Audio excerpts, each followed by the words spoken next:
Today's a review of some of the things we've already done and a little bit of new information that will help you work some of the problems that I gave you.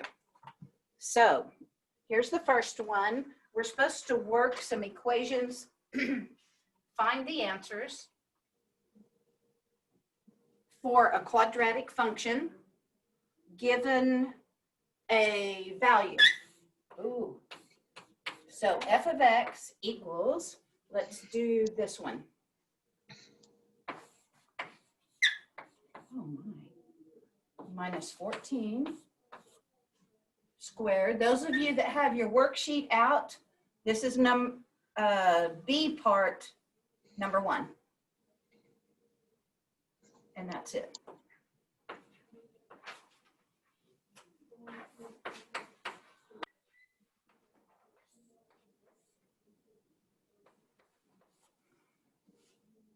Okay, this is on the sheet that says T1S1, T1ES1.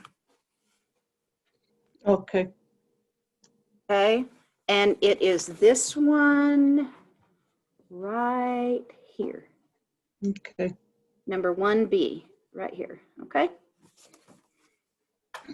So there are several things here. The first thing is, if you haven't seen something like this before, of course you did yesterday, but if you haven't seen something like this before, then this part would confuse you. It usually does, my students. But this part is the function. And the semicolon is simply a separation. It's not mathematical. And it's telling you that x is going to be 11 in this case. Now, this is what we call functional notation, okay? And the f is just the name of this particular equation. The f is this function. You can have, you'll see g of x or m of x or p of x. These are different equations. It all means the same thing. It's just an equation. All right? And we found out that when we work these problems, you can look at the functional notation as a y sometimes. So understand that both of these are the same thing. This is the functional notation. Now, the reason that they give you the functional notation here is because it says this particular equation we're going to call f, and in that function or in that equation, we're going to be using x's. That's all this means. It's a title. It says there's a rule f, and we're going to be having x's in that rule. That's all that says. Okay? So when you go here to the end, it says, okay, I want you to evaluate this function f, you know, and that's this rule. But where the x was, I want you to put 11s. Everywhere there's an x. Do you understand what this is saying? Okay. Do you understand? So you want like 3, 11, like if you're doing another Yes. problem? Yes. Like 3, 11, find 11, and then if it's another number, put 4, 11, so and so? Yes, they could put find f of 4. That would be another problem where you put 4 where the x's are. You understand? Okay, in this case, they want 11 where the x's are. So let's just work this problem. And we're going to say y equals, or you can say f of x, that's fine. Then we have 3, but it's times 11, right? 3, and x is 11 in this particular instance. Minus 14. And then the squared is on the outside, so it says you have to do the parentheses first. And then when you get an answer here, you're going to square that answer. So the next step would be 33 minus 14 squared. Next step, 19 squared. I'm pretty sure that's 19. Yes. And y equals, did y'all square it yet? 19 squared is going to be 361. I'll check the back to make sure I didn't make a mistake.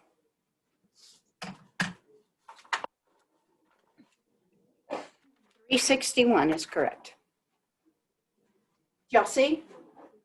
So just like I said, if they would say, okay, find f of -5, then instead of the 11, you would put -5 here. Y'all see? You can just use this function over and over and over and over again because you just plug in what they give you and then just work it. Are we good with that?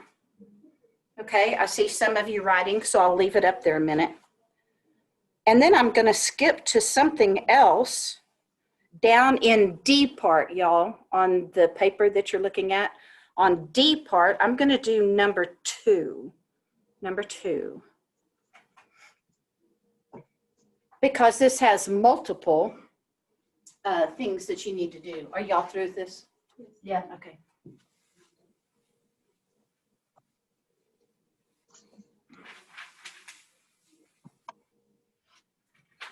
Okay, so down here, it says in the instructions, remember, it's so important to read the instructions because it has lots of information in it that you will be confused if you don't look at it. X minus 2 squared. Okay, now they say that this particular rule or this particular equation, we're going to name F, and this is it. Now it says this problem F just has X's in it. Okay, now the problem that we're going to look at is number 2, for those of you that have a paper. And it says -8 f of 2 plus 3 f of 4. Which is that one? This is down on D part, D, and it is number 2. Y'all see it? Down on D part.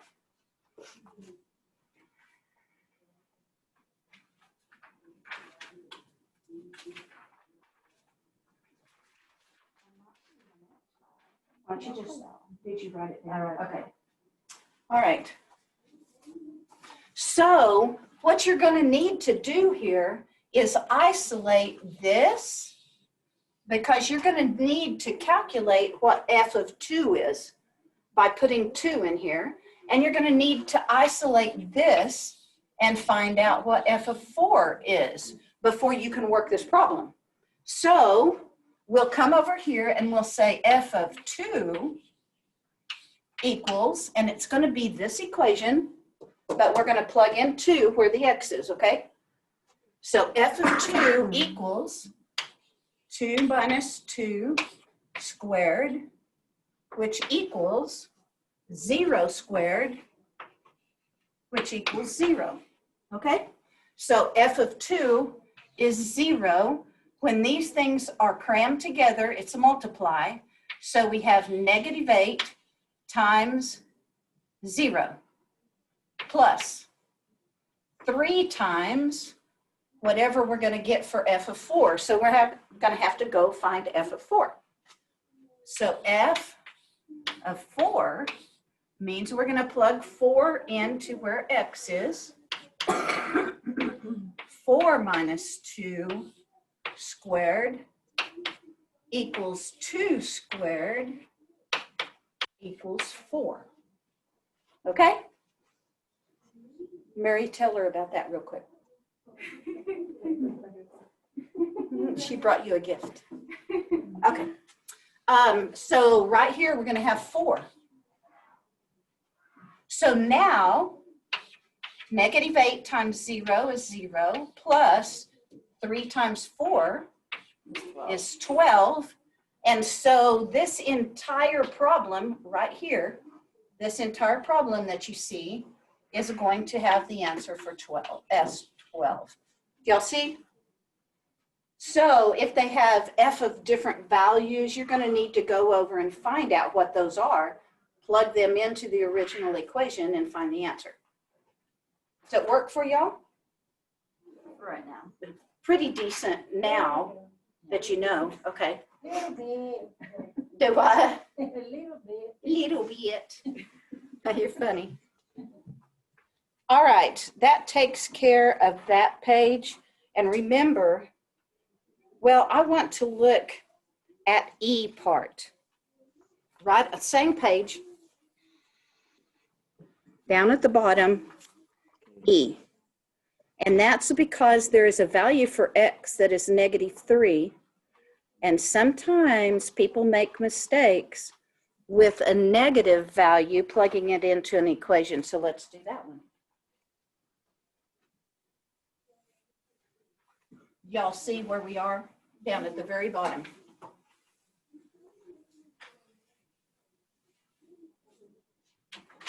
All right, this equation says, or this function, f of x is our function, or our rule that we're going to go by.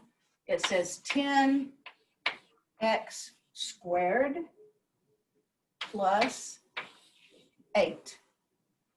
Okay, and then they want the value of f of -3. Okay, which means that we're going to put a -3 everywhere there are x's. So we have f of -3. Remember, this is y for later on. We're going to need to know that. Equals 10. Now, this is so important because the value of x is a negative number. So when I tell you to plug things in, plug the value in with parentheses, this is the main reason why. And I'll stop and explain it here in a minute. Because if you do -3 squared with the calculator, you'll get the wrong answer if you don't use parentheses. Watch this. This is a little side trip for you. Using your calculator, put -3 squared into your calculator. 9. Or -9. -9. Which is the wrong answer. Well, it's the right answer for the way this is written. Now do this.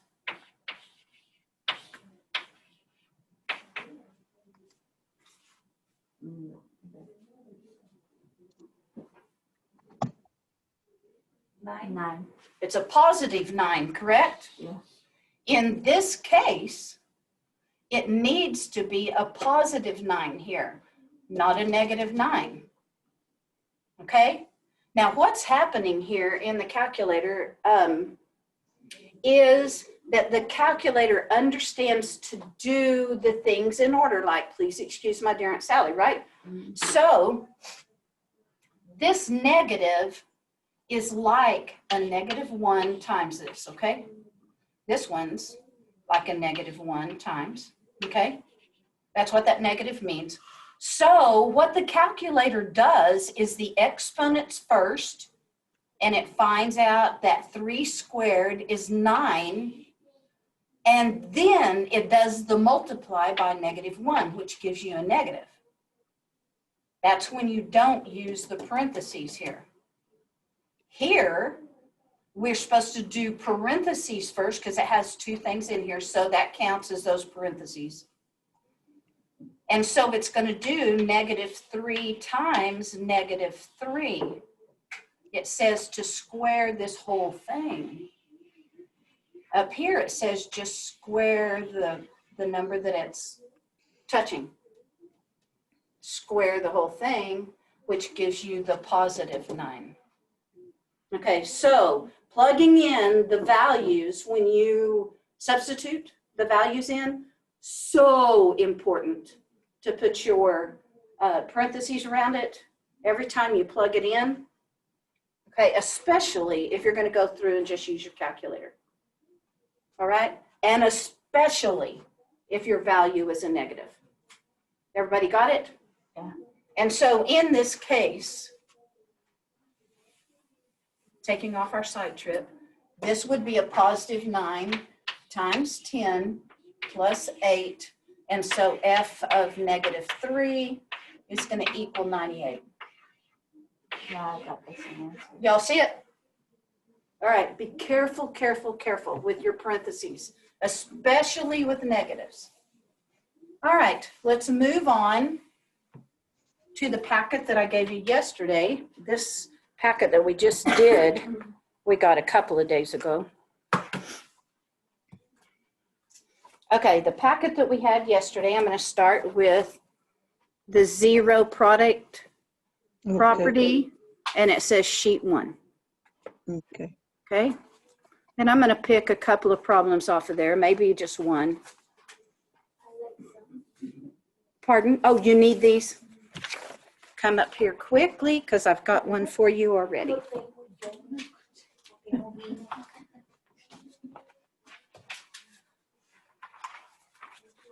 There you are.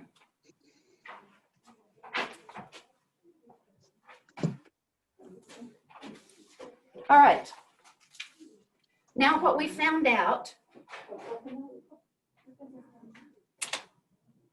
is that you can have a quadratic equation given, and if somebody solved it for you already by factoring, it will look like this.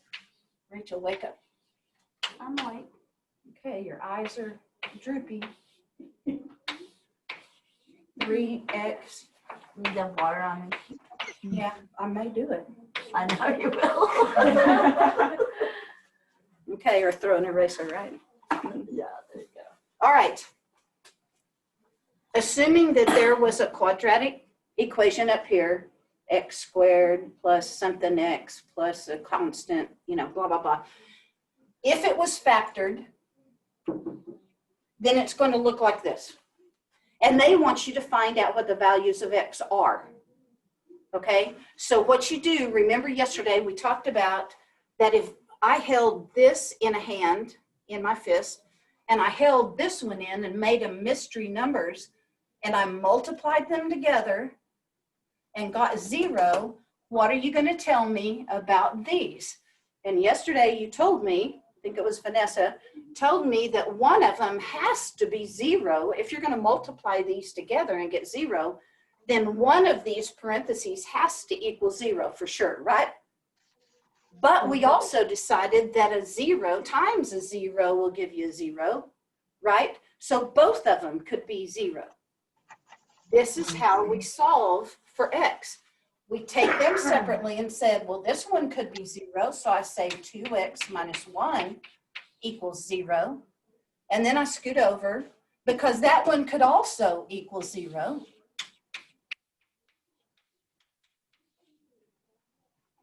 And then you solve them separately because a quadratic most often has 2 answers. So here we go. We're going to add 1, add 1. So here's 2x equals 1. When we divide by 2, we get x equals 1/2. So this is one of the solutions, or one of the roots, or one of the zeros is what they call it on this page, zeros. So this is one of them. And then we solve this one also completely separate. We have 3x equals a -4. When we divide by 3, we're going to have x equals a -4/3. Okay, these are your zeros. But what do they mean? We need to talk about what they mean when you get these x's right here. Well, they mean that when you graph your quadratic equation, which is going to be a parabola, it is going to cross 1, 2, 3, 4, 5, 1, 2, 3, 4, 5. It's going to cross the x-axis at each one of these points. So you have a 1/2. It's going to cross there. And then it's going to cross at -4/3, which is right here. Okay? And so our quadratic, something like this. The only way to figure out how far down this goes is to use our equation and find the vertex also.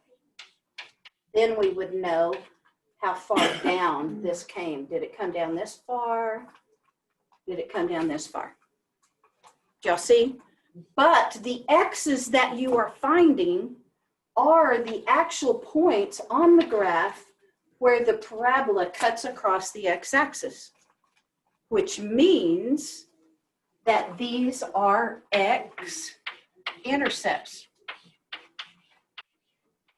Now, we had a page that said, find the x-intercepts.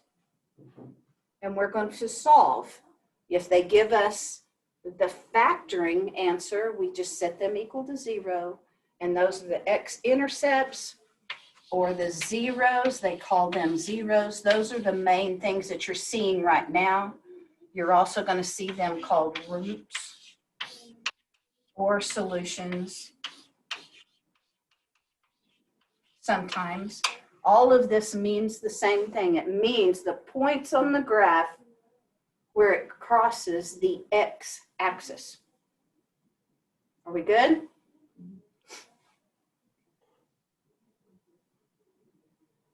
Doing okay? All right.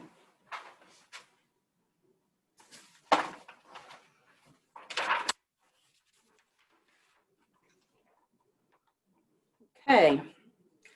Now, the next page, there were questions on there and I didn't cover it.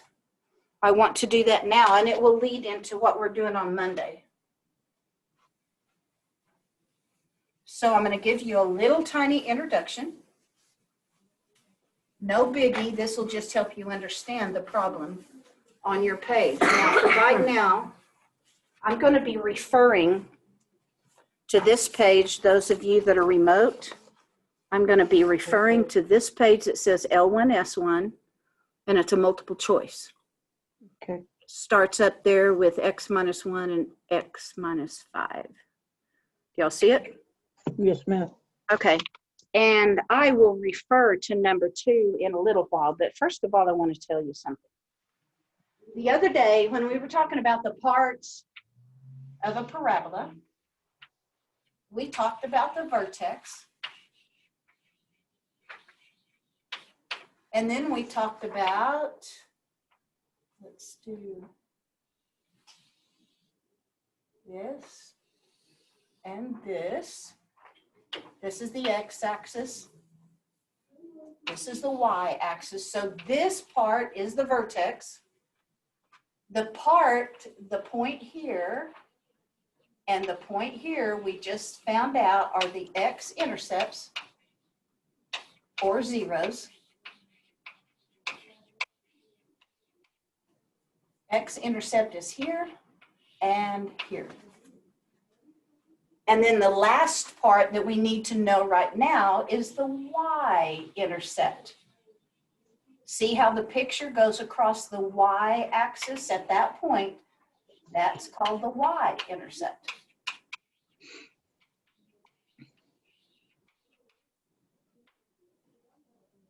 Okay, and I told you about the parent function.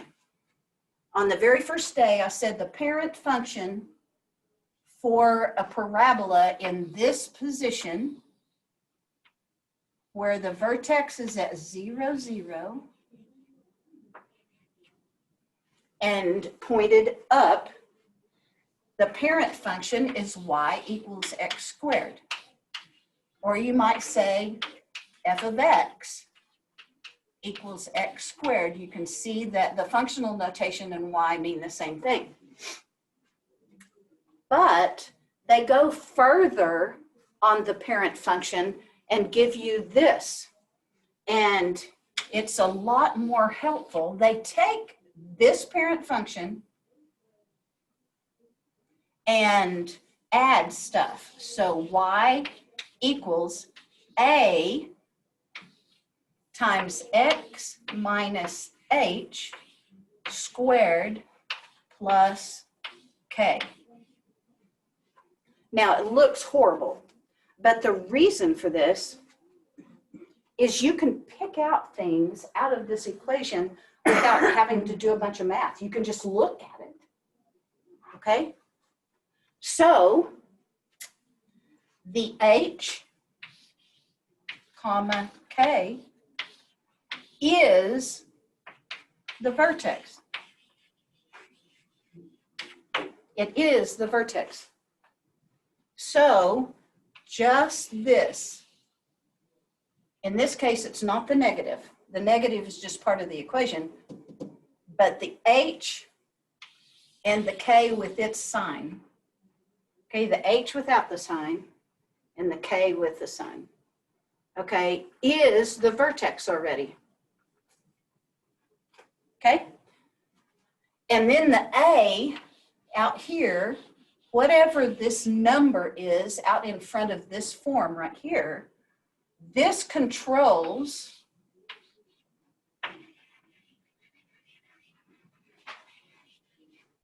the width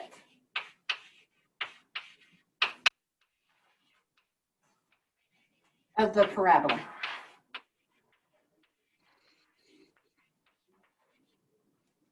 Okay? If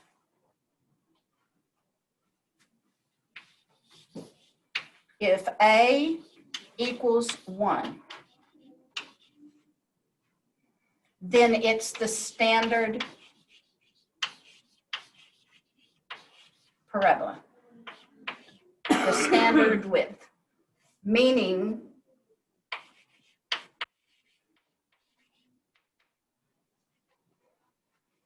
this, okay?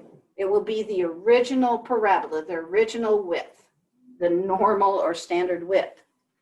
But if A starts to get larger than 1, like 2 or 3 or 4, then the width actually gets skinnier. Which is kind of weird, because you think as the number gets bigger, then the width should get bigger, but it's opposite. As the number gets bigger, this normal parabola will get smaller. Okay, it'll get skinnier, which means if A is less than 1, the smaller it gets, the wider it gets. So let's look at problem number 2, and it says, which one is the graph? Okay, does everybody have this? I need some place to write. Well, I'll try to write it up here.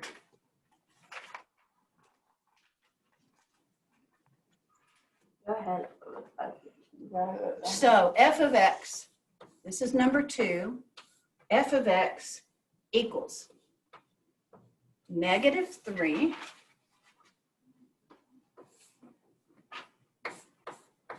x minus 1 squared plus 12. Okay? So you're supposed to find out which one of these graphs right here is the one that goes with this equation. So what we're going to find out first is what the vertex is, because all you have to do is look at it. So you say the vertex here is the H and the K. So the vertex is 1, 12. Y'all see?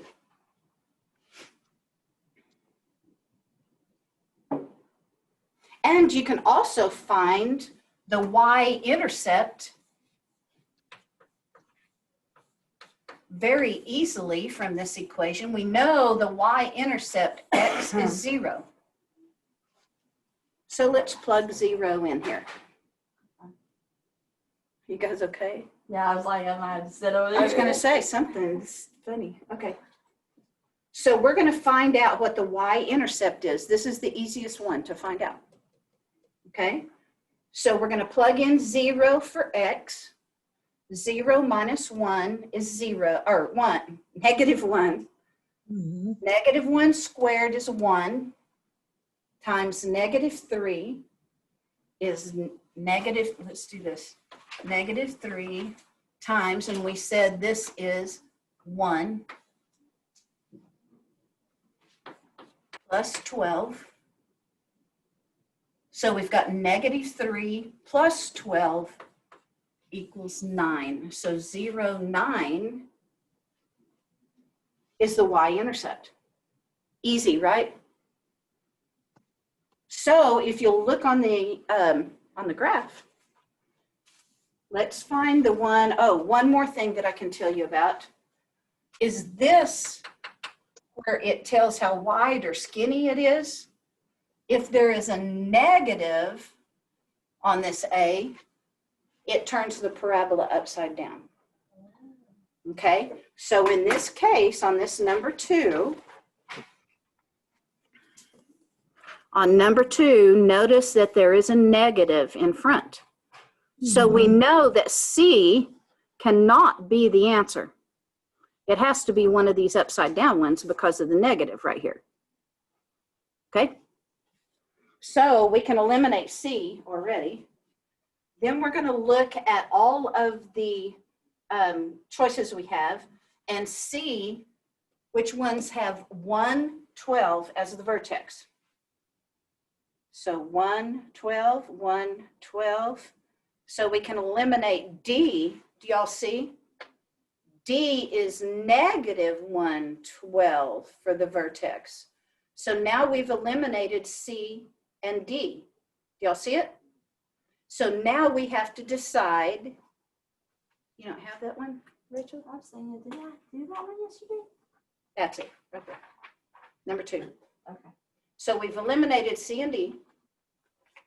And now let's look at A and B. So you can, let's see, the y-intercept. The y-intercept is where the picture goes across the y. So A, the picture, it looks like it goes in between that 8 and 10, so it's at 9. Do y'all see what I'm doing on A? Go up the y-axis until it crosses that graph. And it's 9. Do you see it? Okay, looking on B. If we look on B, go up the y-axis until it hits that parabola. And it's at 11, right? What did we say the y-intercept was? The y-intercept is 9, correct? Yeah. So which one of these is the correct answer? A. A is the correct answer. Do you see how we figured those out? Okay. And A, notice how A is skinnier because negative 3, well, the 3 part, the 3 is bigger than 1. The negative makes it upside down. The 3 is bigger than 1, so it's going to be skinnier. Because the line hits the line on the mark kind of. For the y-intercept, yes, you are correct. And B, it doesn't, it's away from the line. Yes, it's on 11. Okay, do y'all see? So let's go down and look at number 5. It's the same type of problem on number 5. Okay. Number 5, okay?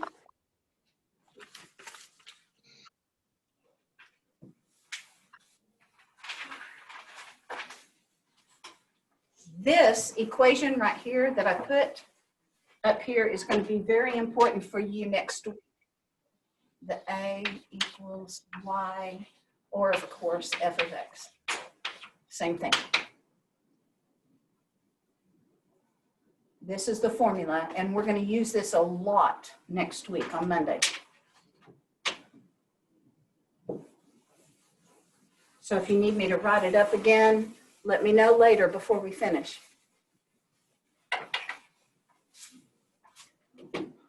So number 5 says f of x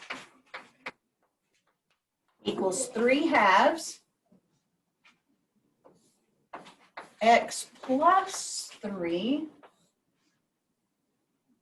squared minus 6. Okay, so what we're going to do is we're going to pick out the vertex. Now you need to be very careful here because the equation says f of x equals 3/2, a, x minus h squared plus k.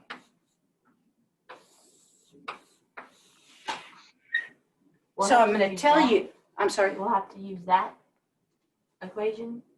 Yes, because that's the form. This is called vertex form because it shows you the vertex.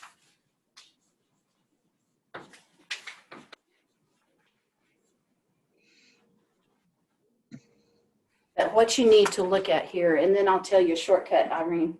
Okay. Okay. Notice that the equation says minus, and I said h is the, h and k is the vertex, right? But up here, there's a plus. So that means that this is going to be a -3. Now, you can think about that for a while if you want to, but the shortcut is whatever the sign is inside of the parentheses, you're going to use the opposite sign. That's the shortcut. So the vertex here is -3 because this was a +3, so it's -3, but this is the actual number because it's on the outside. And that will come into play later too. We're going to use this information. So the vertex of this particular graph, are you okay, Vanessa? You look tired. Are you tired? Okay, the vertex is -3, -6, because we can pick it out of the vertex form right here, -3, -6. Okay, we can also tell something else. It's a positive out in front, so it's going to be a parabola that goes up, okay, because it's positive. Also from here, we can find the y-intercept. Very easy to do because we put 0 in for x. Y-intercept. So put 0 in for x. So 0 plus 3 is 3. Squared is 9. 9 times here, let's do that.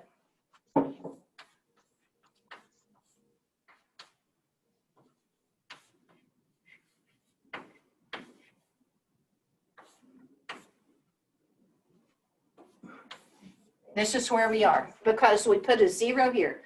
0 plus 3 is 6. It's okay. 0 plus 3 is 3. Squared is 9. 9 times our 3/2. So I brought it down here because it's harder to do that in your head as we go. So now we have 27 halves minus 6. So that is going to be, if you put that in your calculator, is going to be 15 over 2. I was going to say, because I got 15 over 2, and I just did the fx 3 over 2 times 9 over 1. Minus 6. Yeah. 15 over 2.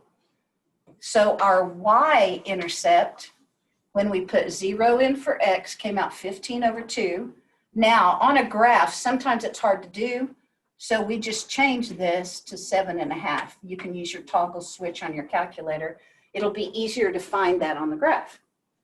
Now, you can either start to look at all of the graphs, the 4 choices that you have, or just sketch yourself a graph, okay? So we said the vertex is a -3, 6. 1, 2, 3, 4, 5, -6. There's the vertex. we know it's going to go up. And the y-intercept right here is at 0, 7.5. 1, 2, 3, 4, 5, 6, 7, 8. So the y-intercept is at 7.5. And so we bring this arm up so that it will go through the y-intercept, and then the mirror on the other side. Y'all see? Now, the last thing that I want you to be aware of is the 3/2, okay? 3/2 is like 1.5. So that's bigger than 1. So it makes the parabola skinnier. See how much skinnier it is? Now, let's compare our draft here with the graphs on number 5. Look at the numbers. This was -3, -6. This was 0, 7.5. And it's pointing upward. All of them are pointing upward. So A, the vertex is in the wrong place, right? It's at -4, -6. So A is not it. Do y'all see? And B, -3, -6, there's a possibility. But it doesn't go across the y-axis at 7.5. So that one's out. Looking at the next one. -3, -6, the last, okay. -3, -6, and it crosses the y-axis. Looks like about 7.5. It's in between that 6 point and that 8. So that's probably it. Let's look at the last one and make sure the vertex is at -2, -6. So that can't be it. Y'all see? That's how we do those. Does that help? All right. One more page. Because that will, the page that we're going to do now will help you on the last page. So this will go 1 or 2 problems on this page and let y'all work. Are we still doing okay, Jesus, Josh, Isabel? Yes, ma'am. I heard Jesus and Isabel. Josh, are you there? Good. Did I lose you? No, I'm still doing good. All right, all right. Okay, we're on this page now. Solving quadratic equations. This says solve these equations using the quadratic formula. We went over this just a little bit yesterday. So let's choose one, maybe number 4. We're going to work number 4 right here. Okay. Is number 4 the one you wanted, Mary? I just heard you say something. Okay. So what they give us is 12x squared plus 1 equals -7x. And they tell us to solve this quadratic equation using the quadratic formula. Quadratic formula will be on your formula chart. It's x equals -b plus or minus the square root of b, put that in parentheses, squared minus 4 times a times c. All over, don't go under the x. Just come back to the equal sign to a. This is your quadratic formula that you're going to use to solve this. Now, the only way that you can solve this equation is to find out what your ABCs are. What are the values of A, B, and C? But there's a rule before that. you can't find your ABCs until the quadratic equation is equal to 0. And in this case, it's not equal to 0 yet. A quadratic has to be equal to 0 before you solve it, whether you're solving by factoring or solving by the quadratic formula. You have to have it equal to 0. So if we look at this side's not 0 and that side's not 0. Probably the easiest is just to get rid of this and make it 0. So we're going to add 7x because we have 7 x's there. I want to get rid of them. And over here on this side, I don't want to put the 7x under here because it's not an x squared. And I don't want to put the 7x under here because it's not a plain number. It needs to go in between, and this isn't a super big deal, but if you don't give it its own spot, you might end up doing 12 plus 7, which is incorrect. So I like to find its position in here. So now you have 12x squared plus 7x plus 1 equals 0. Now our quadratic is equal to 0. So we don't use this one to find our ABCs. We use this one. So our A, let's go here. Our A is going to be a positive 12 because it's in front of the x squared. Our B is a positive 7 because it's in front of the x. And our constant is a positive 1. Y'all see? Now we can use our ABCs and fill in our quadratic formula. Now what I like is to take a little bit of a shortcut to save. I like to save paper.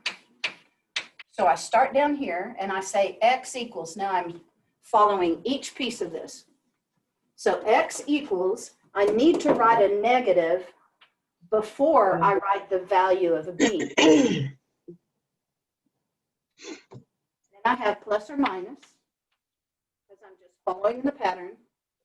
And then I need a square root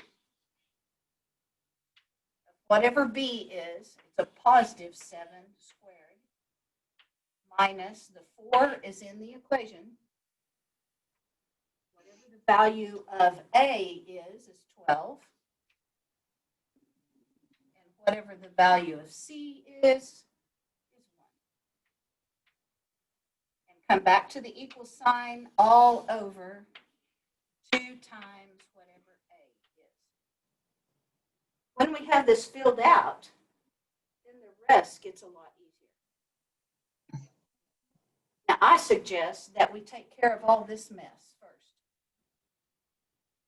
So 7 squared, we're going to find out is 49. 49. Minus, you're going to write the minus. So you're not going to have a negative 4 anymore because you already used your minus. 4 times 12 times 1 is 48. But we haven't found the square root yet, so we still have a radical. 49 minus 48 is 1. We haven't found the square root yet. Now it's time to find the square root of 1 is 1. Now we've eliminated all this mess. All of this came out to the answer of 1.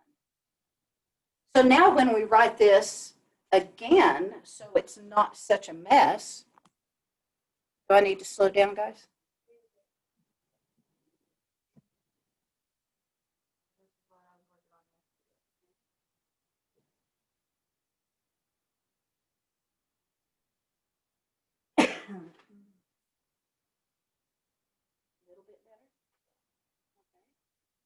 So now let's write it when it's not such a mess.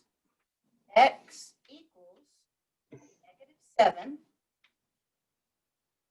plus or minus. And now all of this came out to be 1 over 2 times 12 is 24. Look how much smaller it is when we got rid of all of that.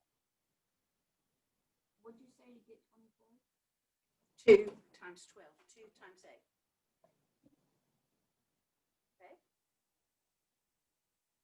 Now, since we have a plus or a minus, that says we have 2 answers. So I'm going to divide this up to x equals a negative 7 plus 1 over 24. And x is also equal to a negative 7 minus 1 over 24. Now, the only thing I have to do to find out the value of the x's is to do my math here. This is a negative 6 over 24, which is a negative 1/4. That's one of my x's. And this is negative 8 over 24, which is a negative 1/3. So our 2 x's are, here's the x and the y axis. This is 1, 2, negative 1, 2, 1, 2, and 1, 2. And so negative 1/4 is about right here. It says x equals that, so that means that is the point on the x. And negative 1/3, which is actually, I can't get them close enough, very, very close to each other. Negative 1/4 and negative 1/3. I'm doing this because I want you to know what you're finding when you find x out of here. And it's right side up because this, the leading coefficient is a positive. So we know the parabola goes up. And so it's going to be kind of an interesting parabola. You don't have to graph, but I want you to understand, okay, that what you found here, x equals that and x equals that, it's where this parabola crosses the x-axis. And these are called x-intercepts because they cross, and they're referred to as zeros. So if it says find the zeros, you just use your quadratic formula. Everybody fine? Yeah, for right now. So on the last page in this set that I sent to y'all through your email and that you guys got yesterday, it says to find the x and y intercepts. You're going to find the x-intercepts by doing this. Okay? X-intercepts, you're going to do this. Y-intercepts are super easy because you just put 0 in. So the y-intercept is 1. It would be right here.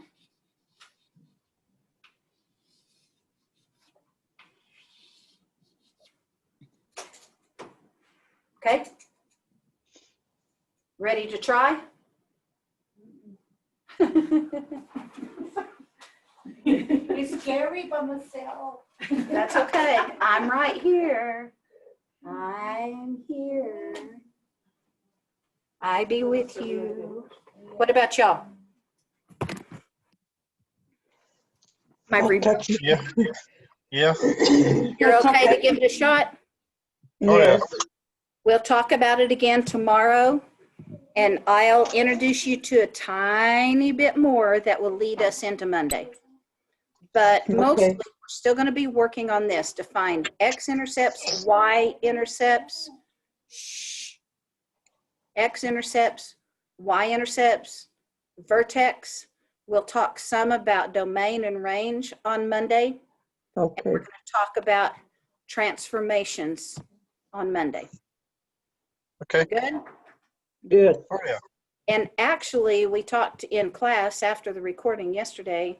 We're getting to the end of the curriculum that I go through, all the way from talking about fractions and decimals and add and subtract, all the way through quadratics is the curriculum in here. So we're getting ready to begin again all over here in the next couple of weeks. We'll start the curriculum all over again. So maybe we'll hit some of those basics that you might have had trouble with. Okay, Okay, All right. giving you a heads up. okay. This is all for today. You know I love you. We love you too. We Okay. see you. Okay, y'all have a nice day, all right? Okay, you All right. too. Bye.